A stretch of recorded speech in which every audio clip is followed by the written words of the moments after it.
और बढ़ते हैं अहम खबरों की ओर और विस्तार से खबरों की बात करते हैं। सबसे पहले बात राजनीतिक जगत से। वशिष्ठ नारायण सिंह मुख्यमंत्री आवास पहुंचे हैं। जेडीयू के उम्मीदवारों के नामों पर चर्चा हो रही है। उम्मीदवारों के फाइनल लिस्ट पर बातचीत हो रही है।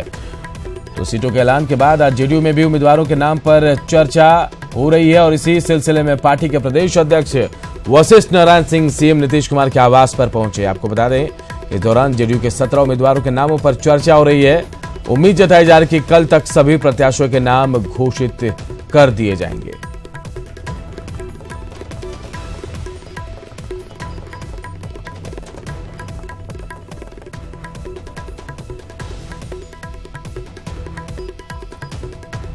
और हमारे साथ आनंद अमृतराज सीधे हमारे साथ जुड़े। आनंद, क्या कुछ चल रहा है इस वक्त मुख्यमंत्री आवास में?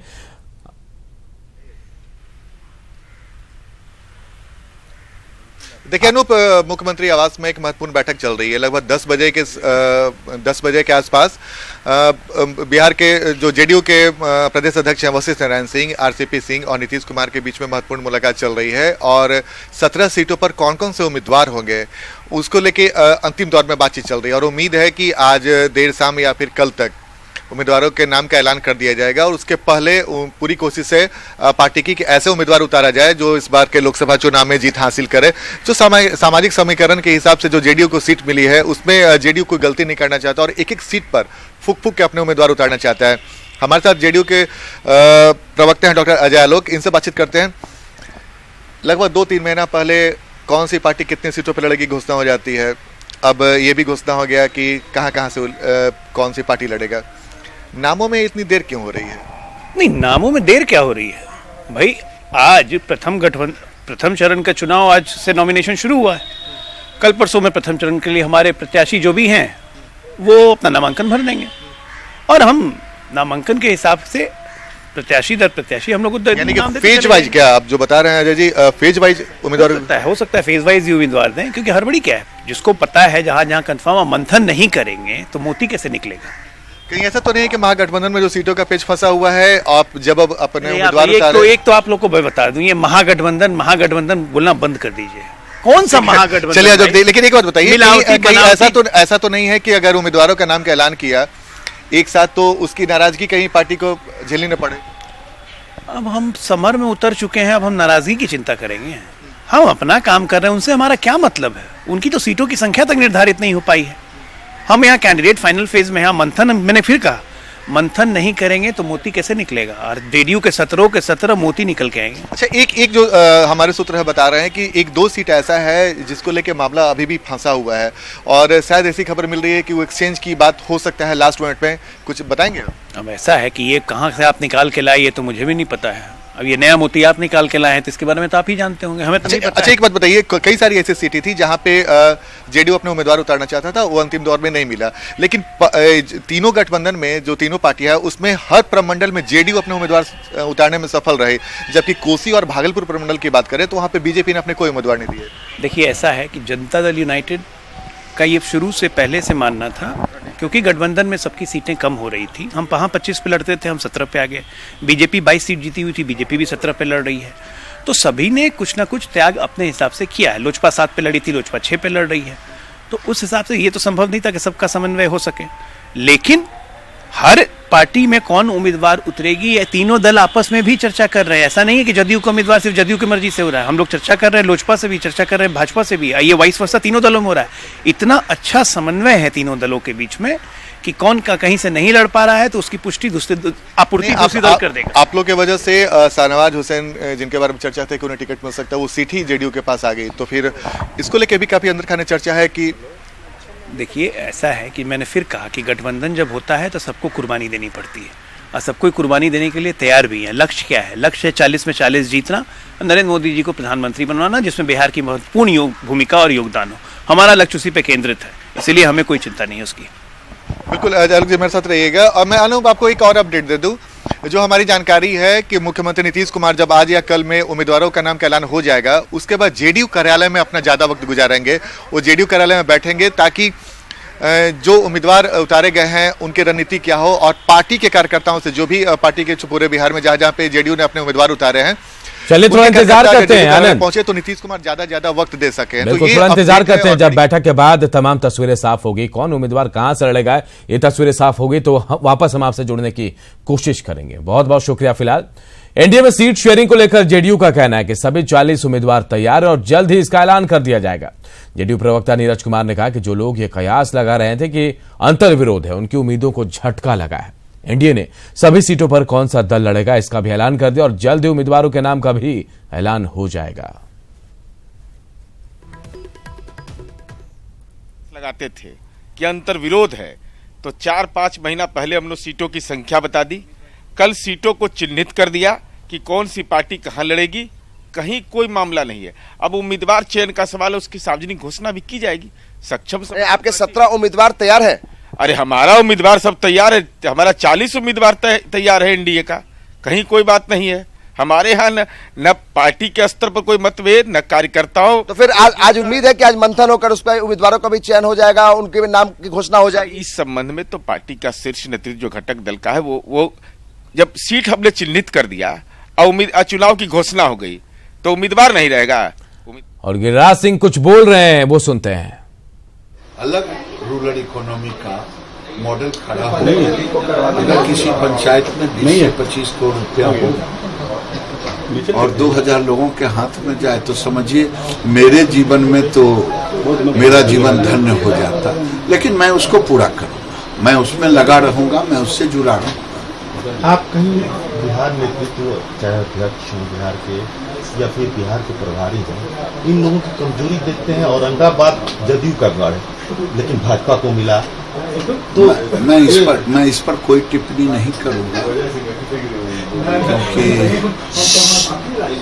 ये उन लोगों के बात है।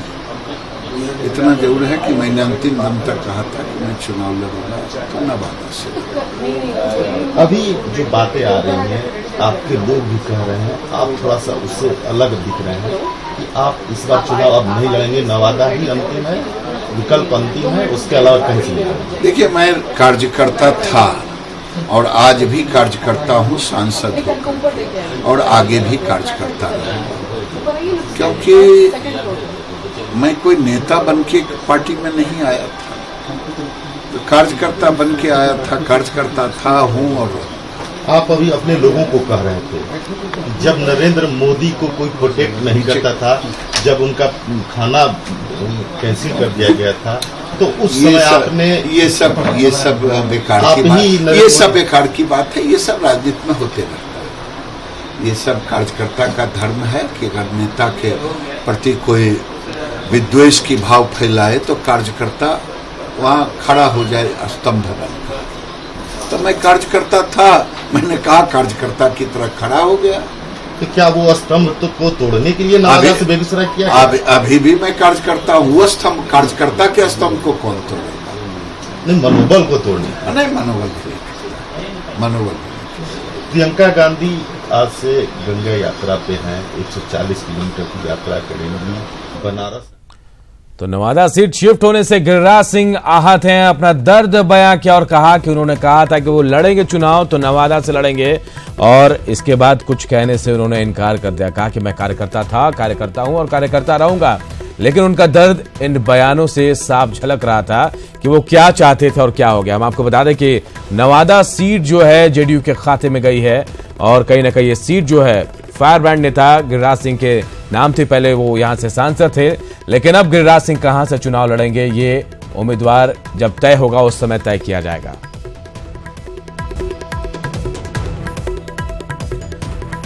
और हमारे सहयोगी ब्रिजम पांडे गिरिराज सिंह के साथ हैं, सीधे लिए चलते हैं ब्रिजम पांडे के पास आप सबको। ब्रिजम शायद नाराज हैं गिरिराज सिंह, ऐसा लग रहा है उनके बयानों से दर्द छलक रहा है। बिल्कुल गिरिराज सिंह पूरी तरह से आहत हैं इस फैसले को लेकर, और उन्होंने साफ तौर पे कहा है कि मैं कार्यकर्ता हूं, रहूंगा और आगे भी कार्यकर्ता के रूप में ही काम करता रहूंगा। आप देखिए लगातार मीडिया कर्मियों से लगातार गिरिराज सिंह बात कर रहे हैं और वो अपनी बात को बता रहे हैं कि किस तरह से जो फैसला लिया गया है वो उसके साथ नहीं हैं और यही वजह है कि लगातार वो इस बात का विरोध कर रहे हैं कि वो नवादा से चुनाव नहीं लड़ना चाहते हैं। आपको मैं बता दूं कि किस तरह से गिरिराज सिंह ने पिछली दफा ये कहा था कि वो बेगूसराय से चुनाव लड़ना चाहते हैं, यानी कि 2014 में। लेकिन हमारे साथ गिरिराज सिंह खुद मौजूद हैं। सर, क्या कहना चाहेंगे? क्या आप नवादा से चुनाव नहीं लड़ना चाहते? आप लाइट पे। मैं कार्यकर्ता था, कार्यकर्ता हूँ, कार्यकर्ता रहूंगा। क्या क्यों नहीं चाहते हैं कि आप बेगूसराय से चुनाव लड़ें? क्यों नहीं चाहते? मैं कार्यकर्ता था, कार्यकर्ता हूँ, कार्यकर्ता रहूंगा। क्या आपने नवादा में काम नहीं किया? ये तो आप जाके समीक्षा करके आए, बताएं तो मुझे अपने को सोचने पर मजबूर करूंगा, अपने को देखूंगा कि काम किया कि नहीं किया। क्या आला कमान ने क्या सोचा कि आपका सीट बदल दी? किसी केंद्रीय मंत्री का नहीं बदला गया लेकिन आपका बदल दिया गया? ये तो प्रदेश अध्यक्ष से पूछिए, ये हमारा विषय नहीं। क्या वजह रही कि आखिर आपको बेगूसराय भेजा गया? पिछली दफा आपने इच्छा जाहिर की थी, इसलिए? ये मेरा विषय नहीं है, ये प्रदेश अध्यक्ष का विषय है। उन्होंने कभी नहीं मुझे कहा था दादा आप जहां से चाहेंगे वहीं रहेंगे। लेकिन फिर तो नवादा सीट को दूसरे यानी कि अपने सहयोगी पार्टी को दे देना। भाई इसका जवाब तो प्रदेश अध्यक्ष ही देंगे, मैं क्या दूंगा। गिरिराज का क्या सोचना है, क्या चाहते हैं गिरिराज? मैं तो कार्यकर्ता था, कार्यकर्ता हूँ, कार्यकर्ता रहूंगा। वो तो आप पहले से भी कहते रहे हैं, आप चाहे मंत्री रहे या ना रहे, आपने कार्यकर्ता के रूप में ही काम किया है। लेकिन नवादा सीट को लेकर आप क्या सोच रखते हैं? मैं कार्यकर्ता सोच क्या रखना है, मैं कार्यकर्ता था, कार्यकर्ता की भूमिका में रहूंगा। क्या नवादा सीट से आपको इतना लगाव हो गया है कि अब वहां भाई स्वाभाविक है, जो जहां काम करता है वहां से लगाव हो जाता है। क्या नवादा में आपने इतना काम किया हुआ है कि आप नवादा को छोड़ना नहीं चाहते हैं? अब ये काम किया कि नहीं किया, लेकिन हाँ नवादा से लगाव तो जरूर है मुझे। किस तरह से लगाव है? क्या एक बच्चे की तरह लगा? एक रूरल इकोनॉमी वहां आप जाके देखें। मैं आज खनमा गांव में, जो श्री बाबू का ननिहाल है, जन्मस्थली भी लोग कहते हैं, और वहां 2 चरखा देके महिलाओं को 10,000 की आमदनी, और मैं अगला स्टेप है 2 गाय तो 10,000 गोबर और गौमूत्र से मैं उसमें करूंगा। वो नहीं रुकेगा, वो गिरिराज मेरा लक्ष्य है कि मरते दम तक 1 लाख घरों तक हम ले जाए। नवादा में रहें या न रहें, आप नवादा के लिए काम करते रहेंगे? हाँ, वो मैं करूंगा। क्यों करेंगे? आखिर वहां से आपको पार्टी तो चुनाव लड़ा नहीं रही है। उससे क्या, मैंने जिन कामों को लिया है, जो मैंने सपना दिखाया लोगों को, वो सपना पूरा करूंगा। क्यों पार्टी आपकी पिछली बार भी आपकी बात नहीं मानी? जब आप बेगूसराय मांग रहे थे तो आपको पार्टी ने चुनाव नहीं लड़ाया। इस बार जब आप नवादा में काम कर चुके हैं, नवादा का समीकरण आपके पक्ष में, फिर पार्टी क्यों नहीं चाह रही है? अब ये तो नित्यानंद जी जो हमारे प्रदेश अध्यक्ष है, माननीय नित्यानंद जी, वही बता सकते हैं, क्योंकि उन्होंने कभी नहीं मुझे कहा कि दादा कहा जहां से आप चाहेंगे वहीं से लड़ें। इच्छा आपने कभी बताई कि आप कहां? 200 बार आपने इच्छा बता दी थी उनको। अब तो ये कहा जा रहा है कि अब तो हालांकि नवादा दे दिया गया है, तो बेगूसराय से आप चुनाव लड़ेंगे या नहीं? मैं कार्यकर्ता था, कार्यकर्ता की भूमिका में रहूंगा। बेगूसराय से आप चुनाव नहीं लड़ेंगे? मैं तो कहा कार्यकर्ता था, कार्यकर्ता हूँ, कार्यकर्ता रहूंगा। न्यूज 18 के दर्शक ये भी जानना चाहते हैं कि गिरिराज सिंह का क्या रुख रहेगा? कार्यकर्ता का रुख रहेगा। चुनाव लड़ेंगे? कार्यकर्ता का रुख रहेगा। कार्यकर्ता को यदि दिया गया टिकट तो आप चुनाव लड़ेंगे? कार्यकर्ता की भूमिका में रहूंगा। चौकीदार गिरिराज सिंह, क्या आप चौकीदारी करेंगे बेगूसराय की? कार्यकर्ता ही सबसे बड़ा चौकीदार है, कार्यकर्ता से बड़ा कोई चौकीदार नहीं। नवादा कितना दुख है नवादा से हटने का? अपार दुख है, और क्या कहूं। क्यों आपको इतना लगाव, बच्चे की तरह लगाव हो गया? लगाव होता है, जो जहां काम करता है लगाव होता है। अगर हम ना काम किए होते तो लगाव नहीं होता। आप आहत राजनीति में कहाँ आहत का जगह है? राजनीति में कहीं इमोशन है? इमोशन नहीं। इमोशनल तो आप हो ही गए हैं नवादा को लेकर। मैंने कहा कि कार्यकर्ता हूँ, कार्यकर्ता था, कार्यकर्ता। बिल्कुल, मैं भी मानता हूं आप पहले भी कार्यकर्ता थे, अब भी कार्यकर्ता, आगे भी कार्यकर्ता रहेंगे, लेकिन आप इमोशनल हो गए हैं नवादा को लेकर, इस बात को माना जाए? मैं कार्यकर्ता था, कार्यकर्ता हूँ, कार्यकर्ता रहूंगा। पूरी तरह से इमोशनल है आप? अब इसको आप कार्यकर्ता होना इमोशनल है तो मैं इमोशनल हूँ। आपने अभी कहा कि राजनीति में कोई इमोशन नहीं चलता है, लेकिन आप इमोशनल हो गए हैं नवादा को लेकर। अरे भाई, कार्यकर्ता हूँ, अगर कार्यकर्ता इमोशनल ही तो होता है, राजनीति इमोशनल नहीं होता, कार्यकर्ता आलाकमान इमोशनल नहीं होते ना? नहीं, राजनीति इमोशनल नहीं होता, कार्यकर्ता इमोशनल होता है। कार्यकर्ताओं के साथ खेल कर देती है राजनीति। नहीं, कार्यकर्ता इमोशनल नहीं होता है तो हमसे एक पैसा नहीं लेता और मेरे बूथ पर काम करता। ये कार्यकर्ता ही तो लड़ता है चुनाव, कोई नेता थोड़े लड़ता है चुनाव लड़ता है कार्यकर्ता। जिस दिन कार्यकर्ता के अंदर कार्यकर्ता भाव खत्म हो जाए उस दिन वो पार्टी खत्म हो जाएगी। और दादा, अंतिम बात बता दीजिए कि आप क्या निर्णय लेने वाले हैं दर्शकों को? मैं कार्यकर्ता था, कार्यकर्ता हूँ, कार्यकर्ता रहूंगा और नवादा में छूटे हुए कामों को पूरा करूंगा। बिल्कुल, हमारे साथ गिरिराज सिंह हैं, केंद्रीय मंत्री हैं। इन्होंने साफ तौर पे बताया है कि वो कार्यकर्ता के रूप में आगे भी काम करते रहेंगे। और आपको बता दें कि जिस तरह से इन्होंने साफ तौर पे बता दिया है कि आला कमान के फैसले के साथ वो नहीं है, और उन्होंने साफ तौर पे कहा कि वो कार्यकर्ता के रूप में ही काम करते रहेंगे। बिल्कुल ब्रिजम, उनकी बातों से भी ऐसा लग रहा है कि दुख तो है उन्हें, लेकिन खुलकर शायद बोल नहीं पा रहे हैं, और नवादा से हटने का अपार दुख है उन्हें, ऐसा उनकी बातों से भी लग रहा है। लेकिन शायद कहीं ना कोई बात जरूर है जो खुलकर बोलना नहीं चाह रहे। और कई बार कहा, एक बार नहीं 200 बार उन्होंने पार्टी के प्रदेश अध्यक्ष नित्यानंद राय को कहा कि वो नवादा से ही सीट लड़ना चाहते हैं, लेकिन इसके बावजूद उनकी उम्मीदों पर खरा नहीं उतरे नित्यानंद राय, शायद उनको जगह नहीं दी गई। लेकिन नाराजगी भले दिख रही है अभी, लेकिन क्या लग रहा है आपको ब्रिजम, अगर उन्हें बेगूसराय भेजा गया तो वो चुनाव लड़ेंगे वहां से?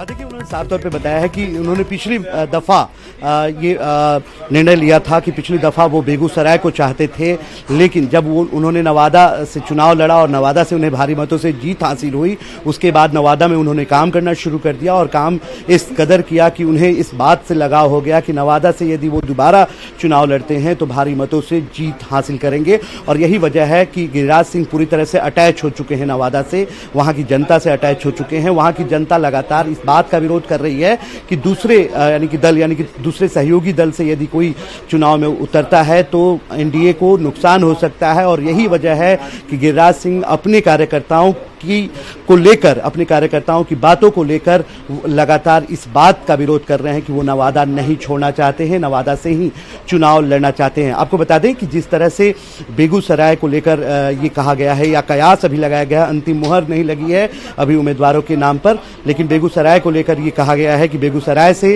गिरिराज सिंह को चुनाव लड़ाया जाएगा, तो बेगूसराय जाना नहीं चाहते हैं। और साफ तौर पर इशारों में ये गिरिराज सिंह ने ये साफ कर दिया कि वो बेगूसराय से चुनाव नहीं लड़ना चाहते हैं। बार बार पूछने पर ये जरूर कहते हैं कि वो पूरी तरह से नवादा को लेकर इमोशनल हैं। बिल्कुल, कई नेता ऐसे हैं जिनकी इच्छाओं को दबा दिया गया। शहनवाज हुसैन है, गिरिराज सिंह है, भले अपनी नाराजगी नहीं जता रहे, लेकिन इनकी इच्छा थी कि उसी सीट पर लड़े जहां से पिछली बार इन्होंने चुनाव लड़ा था।